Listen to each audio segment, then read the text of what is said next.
Hello everyone. I'm really sorry that today's daily update is very late, but nevertheless, let's start with today's analysis. So, the theme of the day today is inflation comes in exactly as expected.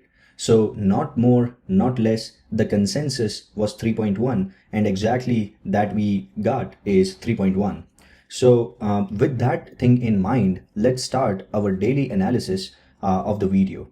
So starting from the weekly time frame. So in the weekly time frame, I wanted to discuss two important developments. One is we are going crazily up, and that too in a very rare fashion. So what do I mean by this? If we close this week in green, this would be a seventh consecutive green week.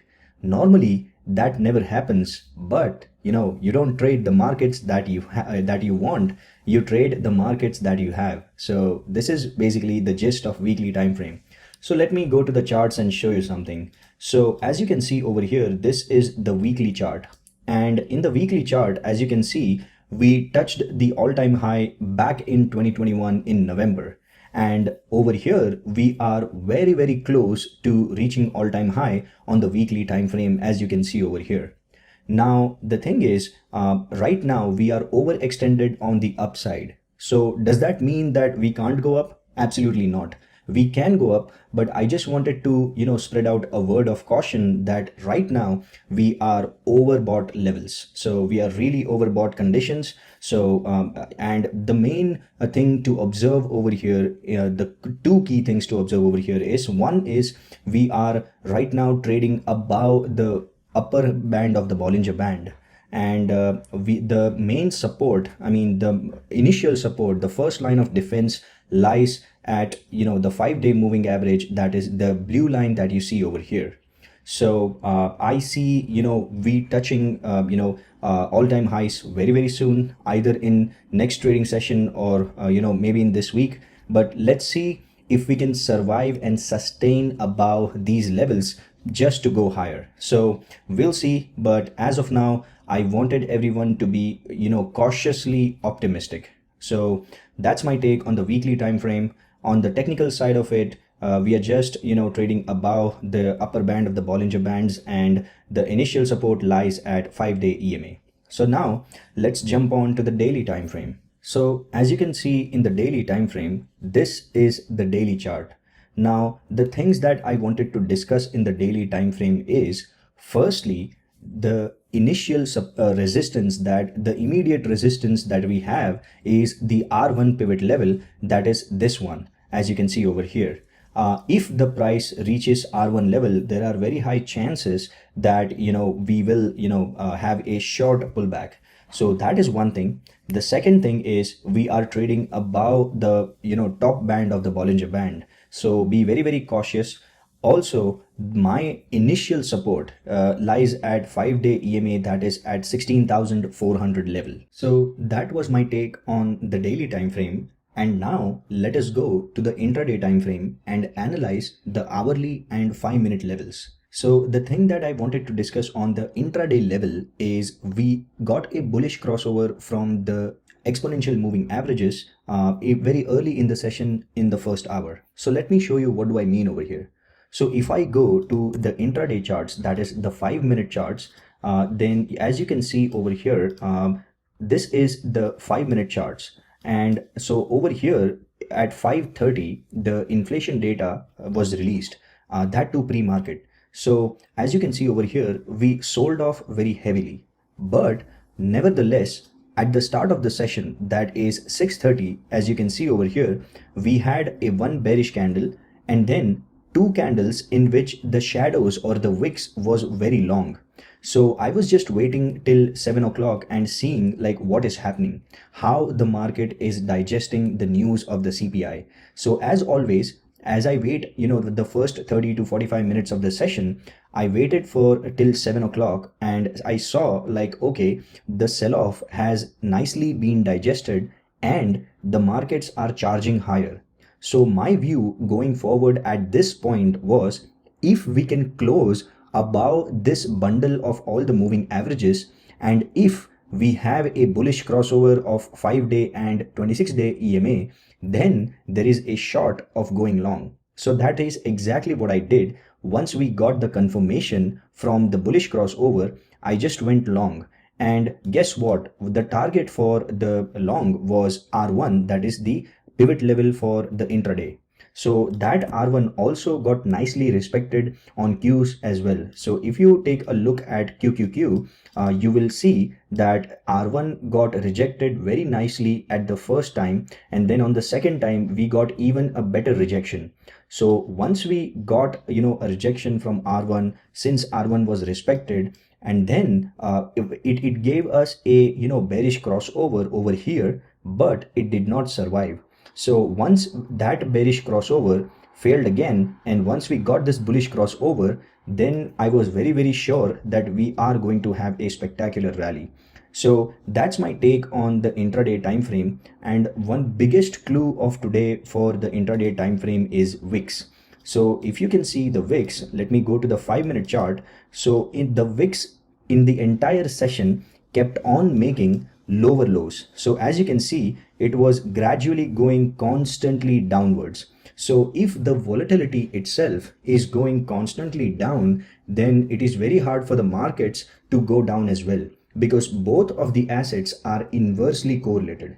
So that was one of the key points on the VIX as well. I also want to highlight the daily level of VIX. So one concerning thing that is concerning me is, if you can see over here, VIX is taking a support at the lower end of the Bollinger Band. So the lower end of the Bollinger Band is at 1543, and as you know, like VIX exactly closed very near to 1543. So if it takes the support and if the volatility goes high, then the markets will behave inversely and go down. So keep a close eye on what VIX is doing on an intraday as well as the daily level. So that was my biggest clue going into today for intraday. So to sum it up, we just got a clear, crystal clear bullish crossover over here, and then the rest is history. So it was a quite simple day in terms of technicals, but in terms of psychology it was very difficult. Why? Because I was extremely cautious, because these levels on the daily time frame were very high. So even at going long, I had reduced my position size.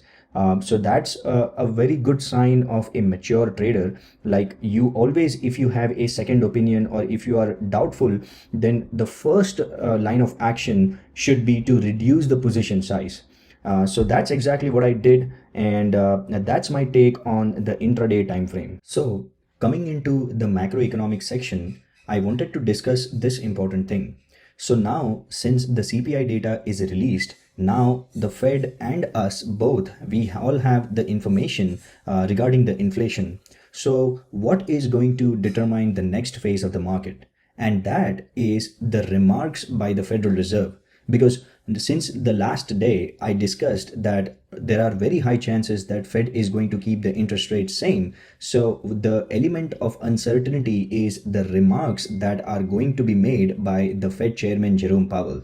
So tomorrow he is going to speak in the FOMC press conference, and any line of words or anything that signifies the hawkishness of the Federal Reserve is going to piss off the markets. So that's the key thing to look after for tomorrow's session. So please be very mindful and careful, and do not take any positions exactly at the time of the speech. So be out in cash at least during the speech, and then you can trade. So that's my personal recommendation. So that's regarding the macroeconomic section. Now my conclusion is very simple. If the Fed or the chairman thinks that inflation has a long way to go, and he will let's say if he says that we are not even discussing the rate cuts, it's not even on the table, any sorts of this verbiage is going to create a lot of volatility in the markets. So please be aware of all these things. And lastly, but surely, let's say if the Fed keep the interest rate same, the main fundamental thing is the reason why I am a little bit shocked by the inflation report is the headline number is 3.1 and it is less, and it's decelerating, everything is fine. But one key thing to note over here is in the month of November, the gasoline or the crude oil prices were, tumbling down. And even in those circumstances, if the inflation is not coming down massively, then imagine what will happen if the crude oil prices jump higher again. So that's my take on the inflation front, that it is always the last mile of the inflation which is very difficult to conquer. So just for the perspective of the viewers, the goal of the Federal Reserve is to have a 2% inflation. And always it is very easy to go from 9% to 3%, but to go from 3% to 2% is going to be very, very tough.